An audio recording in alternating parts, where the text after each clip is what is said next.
ಕರ್ಮ ಕಾಣಲ್ಲ ಆದರೆ ಕಾಡುತ್ತೆ ಅಂತ ಹೇಳ್ತಾರಲ್ಲ, ಅದಕ್ಕೆ ಮಹಾಭಾರತದಲ್ಲಿರೋ ಈ ಕತೆ ತುಂಬ ಅರ್ಥ ಕೊಡುತ್ತೆ. ಮಹಾಭಾರತದಲ್ಲಿ ಶಿಖಂಡಿ ಇಂದಿನ ಜನ್ಮದಲ್ಲಿ ಕಂಬ ಎಂಬ ಕಾಶಿ ರಾಜ್ಯದ ಯುವರಾಣಿಯಾಗಿರುತ್ತಾಳೆ. ಆಗ ಭೀಷ್ಮನು ಅವಳನ್ನು ಅಪಮಾನ ಮಾಡಿ ತನ್ನ ಮೇಲೆ ವೈರಾಗ್ಯ ಮೂಡುವಂತೆ ಮಾಡಿರುತ್ತಾನೆ. ತನಗಾಗಿರುವ ಅಪಮಾನದಿಂದ ಈ ಭೂಮಿಯ ಮೇಲೆ ಪುನರ್ಜನ್ಮ ಪಡೆಯುತ್ತೇನೆ, ಪುರುಷನಾಗಿ ಹುಟ್ಟಿ ಭೀಷ್ಮನನ್ನು ಸಂಹರಿಸುತ್ತೇನೆ ಎಂದು ಶಪಥ ಮಾಡ್ತಾಳೆ.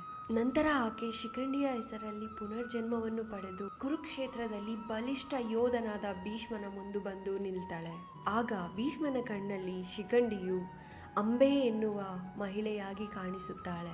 ನಾನು ಯುದ್ಧದಲ್ಲಿ ಶಸ್ತ್ರವನ್ನು ಎತ್ತುತ್ತೇನೆ, ಆದರೆ ಶಿಖಂಡಿಯ ಮೇಲೆ ಶಸ್ತ್ರವನ್ನು ಎತ್ತಲಾರೆ ಎಂದು ಹೇಳುತ್ತಾನೆ. ಆಗ ಶಿಖಂಡಿಯ ನೆರಳಿನಿಂದ ಅರ್ಜುನ ಬಿಟ್ಟ ಬಾಣ ಭೀಷ್ಮನನ್ನ ಕುರುಕ್ಷೇತ್ರದ ಭೂಮಿಯ ಮೇಲೆ ಬೀಳುವಂತೆ ಮಾಡುತ್ತದೆ. ಭೀಷ್ಮನು ಶಪಥಕ್ಕೆ ನಿಷ್ಠನಾಗಿದ್ದರೂ ಆತನು ಮಾಡಿದ ಅವಮಾನ ಕರ್ಮ ಆತನನ್ನು ಬಿಡಲಿಲ್ಲ. ಯಾವುದೇ ಯುಗ ಆಗಿರಲಿ, ಮನುಷ್ಯರಾಗಿರುವ ನಾವು ಅರ್ಥ ಮಾಡ್ಕೋಬೇಕಾಗಿರೋದೇನೆಂದ್ರೆ, ಒಬ್ಬರನ್ನು ನೋವು, ಅಪಮಾನ, ಅವಮಾನ ಮಾಡಿದ ಅಪರಾಧ ಈ ಜಗತ್ತು ಮರಿಬೋದು, ಆದರೆ ಕರ್ಮ ಮರೆಯಲ್ಲ. ಅದು ಸಮಯಕ್ಕಾಗಿ ಕಾಯುತ್ತೆ. ಸಮಯ ಬಂದಾಗ ಪ್ರತಿಫಲ ಕೊಟ್ಟೇ ಕೊಡುತ್ತೆ.